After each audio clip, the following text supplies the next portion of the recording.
So I've always been drawn to clay ever since I was a teenager. I've never really lost that love, I think.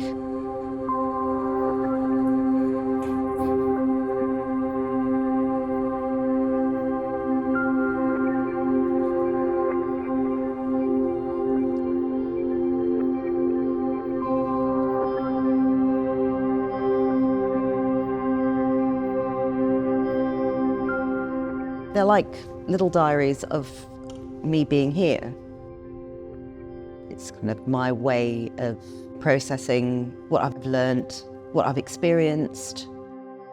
It's my language. It's kind of my way of saying what I need to say.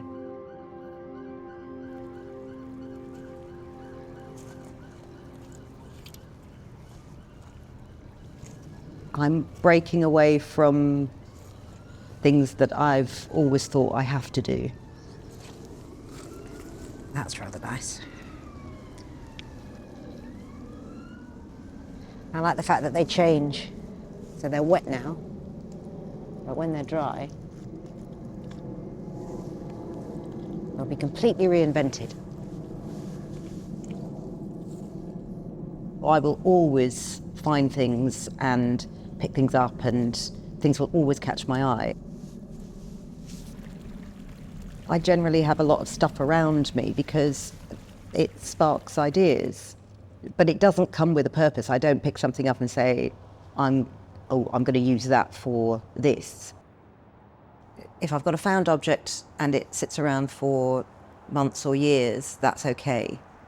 It will find its home at some point. But this piece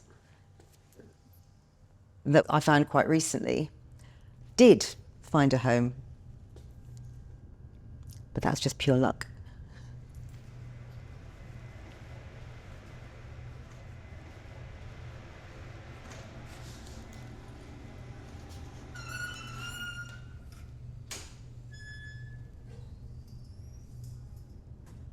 It's always thrilling to open a kiln. It's like Christmas.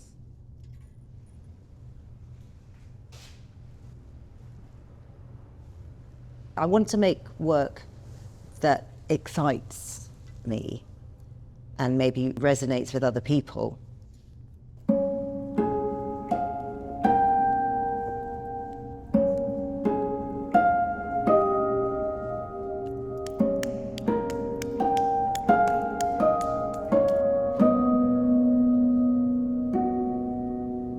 In ceramics, there are rules, and I'm all for breaking them, because how do you know what's going to happen unless you try?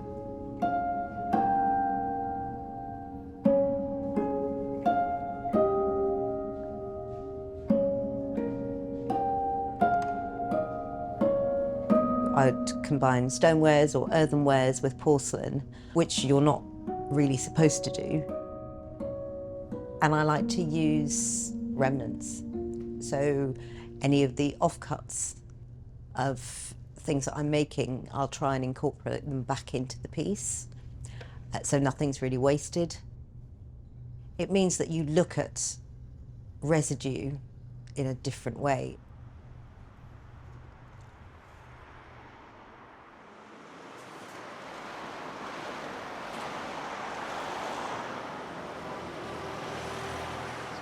Aren't you supposed to be working together?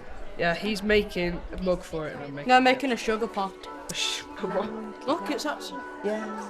So you're making a set? Yeah. Nice.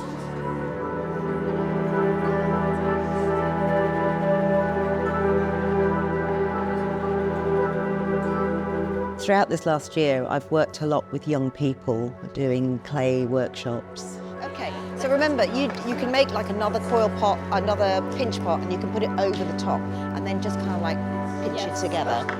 What I want the young people to do is experience the sensation, because some had never touched clay before. And they can hate it, that's fine, that's a response.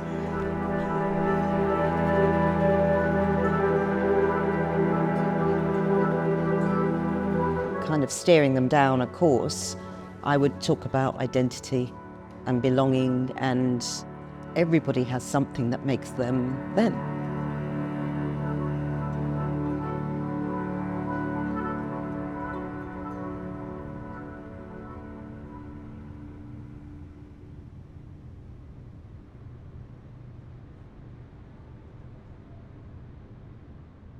My parents are Guyanese, but I was born over here in the UK.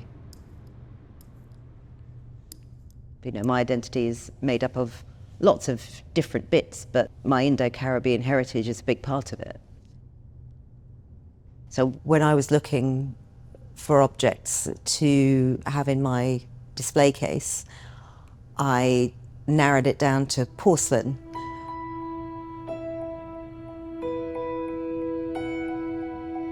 There are connections between porcelain and the diaspora, and one of them is both porcelain and sugar were known as white gold because of their scarcity and value.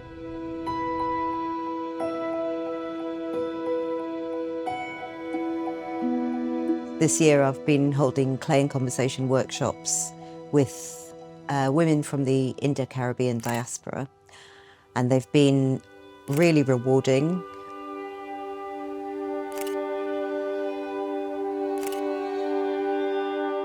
I think what I wanted to do was have a space where women felt they were heard and could talk about themes of identity and belonging in a safe space. The use of clay has allowed those conversations to happen, and I don't think they would have happened with any other material.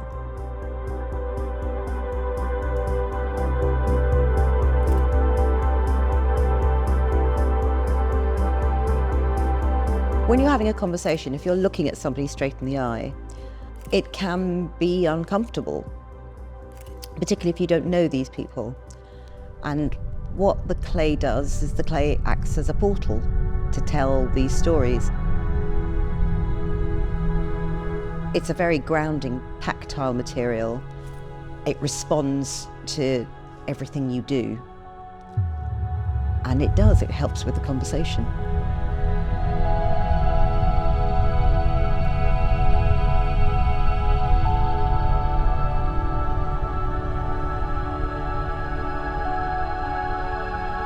Residency's given me headspace. The residency's given me time and opportunity to experiment. And for me, that's been the greatest gift, to challenge myself. It's a dream come true, really.